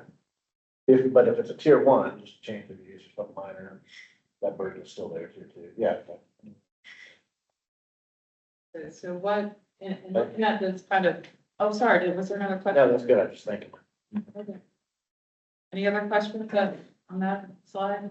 As we've done. Okay. So here's the ownership categories in the city for pipes. 37% of that 1,850 miles is city owned. That's in the right of way. The 9% is what is private carrying public runoff, so that's carrying flow from the street. We have NCDOT owned and then just purely private. So when we're talking about our asset management program, that's the 37% that we're dealing with in the right of way. The DA program addresses that 9%. Currently, if there is a problem noted, and this is what we want to talk to you about later on, is a more proactive inspection of high-risk assets in that 9%. Okay, so, we did spend some time and set up the program looking at how old are the assets. And where are the oldest assets? So our GIS team has tagged every pipe with an age based on when the road was constructed or as-built data. We've got a lot of old pipe that pre-1960s goes back to Civil War era. So some of the stuff has been in there a while. And as pipes sit underground, their condition does not improve, it degrades. And so the top picture is like this new corrugated metal pipe installed, it looks great. The bottom does not look so hot. You can see like it's corroded, the bottom's missing. It's not in good shape. And in addition to it not being aesthetically pleasing, like this causes structural issues because water takes soil through the pipe. It takes it from around the pipe and it creates voids. And you, unless you're proactively looking for this underground, you may not know there's a problem until you see the result above ground, until you see like a sinkhole. And so here's an example of a sinkhole and an easement due to aging infrastructure. The next picture is our dramatic example of what could happen. Hopefully it doesn't get to this point of a sinkhole in the right of way. And so when it gets, this is a public safety issue. We don't want this. In addition to that, it's expensive. So if we have to go fix that sinkhole in the street, we have to do trench protection, we're digging down, we're protecting utilities, we're replacing asphalt. This is an expensive fix on an emergency basis on top of that. So we're trying to find things before this happens. And that's the goal of our program. How can we avoid this and make the best use of our resources? And I'm going to turn it over to Sherry for the next couple of slides. But last time we talked about, well, what is the program, right? What is asset management? And just basically on a high level is going out and knowing where to inspect based on priorities, where you think the worst problems are based on a risk model. Going out and doing the inspection, bringing that data back, prioritizing repairs, crafting projects, implementing projects. And we keep doing this throughout. We're doing it along with our watershed studies. So every time we do a watershed study, we go out and we prioritize and we do inspections and we craft projects. So right now we're getting have 2 lining packages, 2 rehab packages that are going out to bid this month. And our goal is to keep doing that, keep crafting these projects so we can avoid the sinkholes. That's basically it. Sherry is going to talk a little bit more about the risk model. Yeah, I'll just give you a couple of highlights from our asset management program. So one of the key parts of this is our risk model. So we'd like to know for every asset that we have, what's the risk of failure? So we've got this model that we developed and we're ranking each individual asset based on its probability of failure. So basically this is getting at what kind of condition it's in. If we don't have a condition assessment, we use surrogate data like age and material to help us understand what the condition might be. So we're ranking it from low to high. We're also ranking assets from low to high based on the consequence of failure. So if it were to fail, how impactful would it be? So we're looking at things like the size. Bigger infrastructure causes bigger failures. Accessibility, is the pipe very deep or is it very close to a house? It's going to be really difficult to get at. And what impacts might it have if it failed to roadways or properties nearby? So we combine both of these and we're ranking all of our assets from low risk in the group up to high risk in red. And where we want to focus most of our effort is kind of on this box in the upper right quadrant here, because these are our assets that we know are really likely to fail. And if they were to fail, they'd have a big consequence. So another piece that goes into this that's very important is our condition assessment program. And so we're taking a proactive approach, like Barbara mentioned. When we start a watershed study, one of the first things we do is send our crews out to do condition assessments. We can understand of city-owned assets, so we can understand the condition of city-owned assets. There's a couple of different ways that we do this. If the asset's big enough, like a culvert, we can do man entry visual inspection. We've also got pole cameras, which are high-powered cameras with a zoom on a pole that you can stick into an inlet or a junction and look down the pipe. If we need a more advanced inspection, we can use a robotic crawler that's operated from the surface. And we have several different crews dedicated to these techniques. So they're specially trained in coding the information. They also have special equipment. So this is really a strength of our stormwater maintenance. And with those crews and the specialized equipment and the proactive approach, we've been able to get a lot better understanding of the city-owned assets that we have. So, for instance, back in 2019, we inspected about 40,000 linear feet of pipe, and we were going on a reactive basis. So if there was a problem, we'd go out. So there's a lot of red dots indicating poor condition. Fast forward to fiscal year 2024, we inspected just about 500,000 pipes in that year, and we're doing it with a proactive watershed approach. So we get a lot better understanding that we do have a lot of assets in good condition, but some in poor condition. And that's where we can go in and craft projects like Barbara was mentioning to address poor condition assets before they get out. Okay, so we'll just go back to this example quick before we start in on the proposed program. We talked a lot about all the work that we're doing in the right of way. And this is the snapshot of the system Pigeon House Creek. So we're going out, we're prioritizing inspections, we're collecting the data. And this is in Pigeon House watershed right downtown. So in our watershed study, we found this. This is the condition of the 24-inch pipe in the street. It's crushed. You can see it's cracked. It's one water utility through it. Like, this is on our list of fix. We didn't inspect the pipe in blue because that's private property. And we don't have permission to go on private property. So it's conveying all the flow from the street and it's private property. We don't do that. And in the course of the watershed study, we had this. You remember the East Lane Street where the sinkhole opened up under the house. And that's kind of a dramatic example. This doesn't happen every day, every year, but dramatic example illustrative of what can happen if you have high-risk assets that are not maintained and are not inspected. And they can have consequences for the property owner. So the question we began asking ourselves is, how can we best serve the community with the resources we have to engage the public, to provide them some information about the condition of assets on their property, so they have more information to make better decisions. And that has led to proposed pipe program that we want to talk about next. It would be a voluntary program, folks can participate in. We want to try it in a pilot area, focus on high-risk assets first.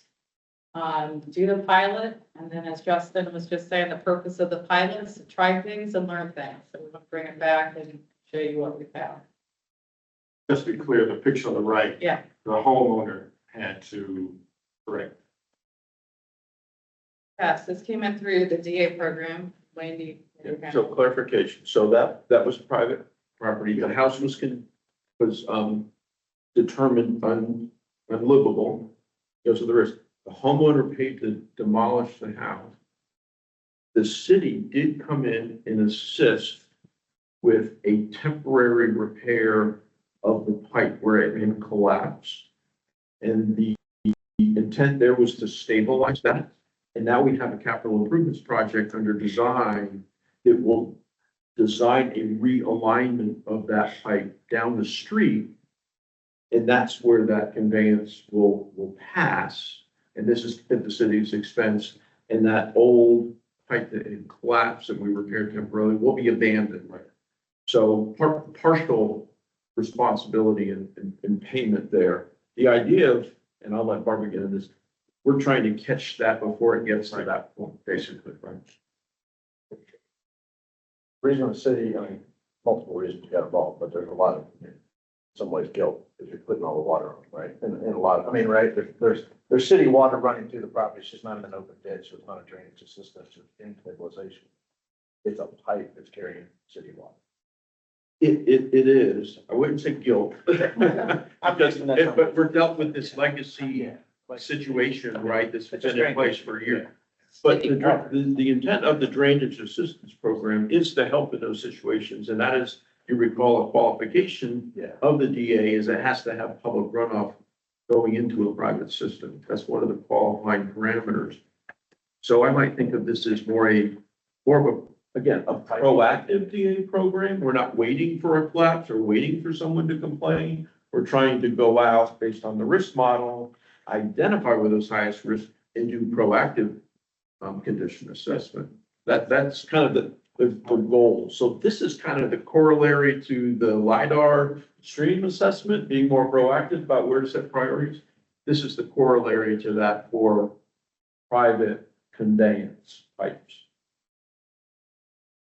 Just a quick question on the other one. I'm so excited to see all the different risk models and having a really proactive approach and how thorough that is.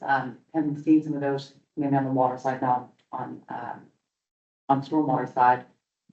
What, how likely is that when you actually see those risk areas, when you, if you haven't done CCTV, if you haven't been in those areas, how successful have they been in being able to identify those like high risk areas? Or is it kind of one leading to the other? Yeah, we find that, the surrogates, the agent Yeah. material, probably, overestimate the poor condition in the system. So, our original maps based on no condition data had a Yeah. lot of red, a lot of predicted poor condition. And when we go out there, we do find some in poor condition, but generally we're finding that there are some in good condition too. So I think if anything, it's erring to the side of poor condition. Yeah, and obviously the weightings and how that, the gaps, the more data you have, the better it gets. So yeah, definitely. Yeah, and we're learning more about how different materials behave in our system too as we go, and it's fun. So the program, we call it the PIPE program, the proactive inspection and public engagement program. Again, a voluntary effort, one that we'd offer in a pilot first with high risk assets. The goals are to engage and inform property owners. And what we hear through our watershed studies and what DA hears all the time is people don't understand that they have something in their yard that they're responsible for. And so this is an opportunity to say, hey, here's a map. Did you know that this is in your property? And it's actually your responsibility. The other next goal is to equitably assess the condition of high risk assets. We don't want to rely on the complaint because people don't feel comfortable complaining. And so if we identify those high risk assets and go out and offer an inspection, that's a more equitable way to gather the data. And then ultimately address problems before they become an emergency is the goal. Provide folks information back. So here's the approach. We've got a slide on each step. And what I forgot to say on the slide. So this is a combination effort for like communications, asset management, our maintenance staff and DA. So we got folks from all the groups working on this new process and developing the new process. Here are the steps. We've got a slide on each step that we can run through. Pause at any point if you've got feedback. As members of the community, how do you perceive this? What would be helpful for you to know? But the steps are first, identify the high risk infrastructure. Sherry's going to talk about how we do that in watershed study. Then engage the property owners, inspect the infrastructure, analyze the data, and then share results. So none of these steps are new. It's just what we're doing in individual programs. We're just bringing it together in this new process. Okay, Sherry, you want to talk about that? Keep that. Okay. So we would like to try this out along with our Rocky Branch Central Walnut Creek watershed study that is currently ongoing. So we've taken a look at the pipes in this watershed study area, which are on the map here. So the ones in kind of highlighted in brown, those are the city-owned pipes in the right of way that we've already inspected. So we already know the condition of those. And then we took a look at the pipes that are on private property but convey public runoff.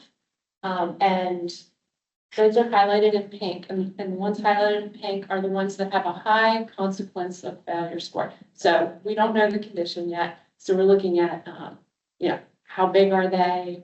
How consequential would they be if they fail? So these are ones that are carrying public runoff on private property that have a high consequence of failure. So that's kind of our subset that we're looking at there. And then we've narrowed it in on a small pilot area to start small and learn what we need to learn to expand the program later. So our pilot area that we've selected is highlighted in yellow here. So this is in a portion of downtown, starts at Lenore Street and down to Chavis Park. So a couple of reasons that we selected this. First of all, it has a lot of public drainage. So it drains a portion of downtown, about 130 acres from Jones Street down to Lenore. That's highlighted in pink. There are 20 pipes. They range in diameter from 24 inches to 66 inches. So these are big pipes running through people's property, and they cross 29 different properties. So there are a lot of different private property owners involved in this. And there are also various types. So some of these are on Shaw University. There are some commercial property owners, a bunch of residential property owners, and the last pipe down here, so Duke Power facility. So we've got a lot of different types of engagement that we would use to target those different types of property owners. So we felt like this might be a good area for our pilot. So in the first step, we would engage the property owners. We've drafted some letters and pamphlets. We'd send them, asking them if you'd like to participate in the program. This would be led by our drainage assistance team, because this is what they do day in, day out. They're out there responding to complaints, and they are very just happy to have the opportunity to do something proactive. Yeah, this is, to them, it's fantastic. So they're going to take the lead on this. They're going to engage the property owner, get permission for the inspection if they're interested. They're going to confirm access for our inspection crews. You know, this is different. It's not in the right of way, so access may be questionable, and they're going to help work that out and then coordinate with the inspection team. Yes. Quick question. That's the only part that so far giving me pause is that first engagement. If I get a letter in the mail, I'm gonna maybe freak out versus enjoy reading it. I don't know how, or not read it. I might just pitch it, right? So just how do you lay in a more intentional engagement, I guess. Great. I just put some thought into that. You know, that is great feedback. We've got the watershed study as a public meeting people can come to. We can bring a pop-up meeting to them. And this is right next to John P. Top Memorial Park, the pilot area. So we could set up camp there and say, hey, we'll be here. You know, we can meet you close to your house and explain what we want to do. We can come to your house. Maybe that would be a better, you know, Just in the letter, like, 130 acres is draining through your property. You're liable for it. Like, it's how it's couched, right? It's, Yeah, that and we've kind had of a lot of conversation. discussions with Eric. Yeah. I'm sure. you More guys- communications, so definitely something. Yeah, exactly. We're working this step. Yeah, great. Thank you. Next, our inspections team. This is our Don Hickman's in the back here, leads our inspections team.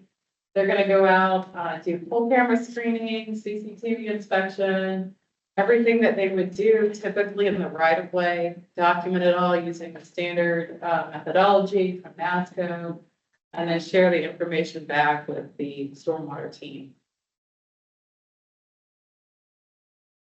Next up, we're gonna get together just like we do anytime we get data back, we're gonna analyze it. And you know, what we do next depends on what we find. And this is something that we need to, this is what we want to see in the pilot too. We're gonna look and see where it falls in the risk matrix. You know, we're talking about all the stuff that has a high consequence of failure. But if it's in pretty good shape and it's down here in the green, maybe we just re-inspect in 5 years to confirm that conditions haven't changed. So in asset management, we never leave something behind. It always has a follow-up action. And that action could be, you know, future re-inspection potentially. If it's in poor condition, then that would indicate something needs to be done. And your property owner always has that option. Knowing something needs to be done is better than not. You know, so they could opt to do something, could apply for DA if it's a small localized thing.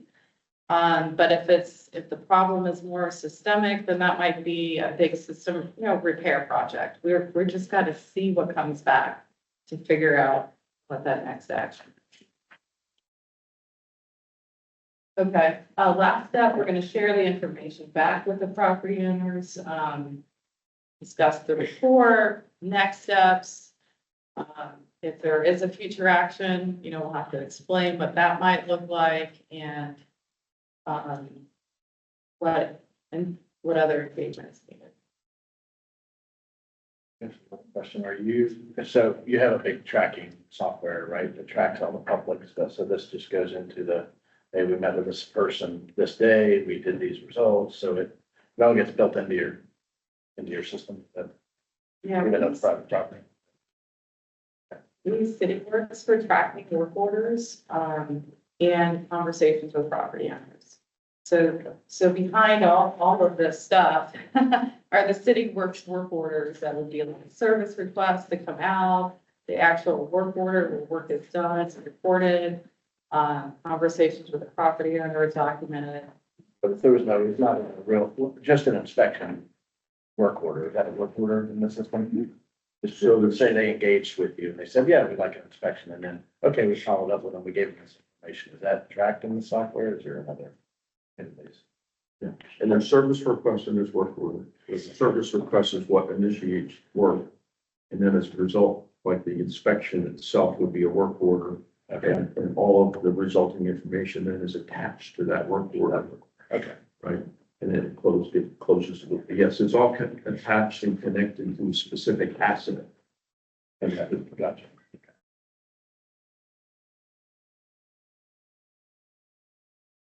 Okay, so this is getting to the end of the slides here. The benefits of the program, we hope, protect public safety, that's our goal. Engage and inform property owners, even if they opt out of an inspection, at least they know that they have something running through their yard, the potential age, the material, hey, what to look for, you know, look for that sinkhole, don't fill in. If you see the sinkhole, call us because that's an indication. You know, we hope people opt in, but if they don't, we've tried and we've given them the information that we have. Also equitably assess the condition of these high-risk assets, so everyone has the opportunity to get the information rather than those who can afford to go out and hire someone to do that themselves, and then proactively develop next steps. I guess it's site by site specific, but what does the city want to do if they identify a high risk asset on private property that's like gonna be a problem, but will the city offer to repair it in exchange for like an easement over it, or? Potentially. It's just case by Yeah. case, yeah. Yeah, I think we have to look at everything case by case. It is tricky. Sometimes these assets span multiple properties, Right. which makes answering that question difficult. So if we find the defect here, but we really need 2 other property owners, you know, this is why we gotta look at it and see where does this fit in our program. Yeah, I could see like Graham was saying, like, as a property owner, somebody might be a little apprehensive about having an inspection done if they don't have the means to already Yeah. fix it. They'd rather not know. Yeah. Exactly, yeah. But I mean, that might be a hurdle. and then they gotta disclose, it. I've got a house in my neighborhood. Yeah. I don't, and it keeps selling. I don't know how people keep buying it. But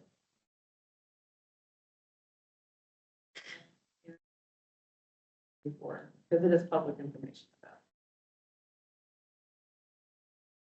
tricky. Yeah. Any other questions from commission? Because of time, I recommend we bring back to the meeting. Thank you. Okay, so just next steps, we appreciate your feedback. We'd welcome the opportunity to bring this pilot data back to you. We're hoping to do this next spring, early spring, and then bring, after we do some inspections, show you here what we'll find and get y'all's feedback on that. We also are finalizing outreach materials. We've got the next watershed study meeting around that same time in the spring for Rocky Walnut watershed. We'll be coordinating that effort. Thank you, I appreciate it. Anything else? Motion to adjourn. Motion. Second. Vice Chair, all in favor? We're done at 5.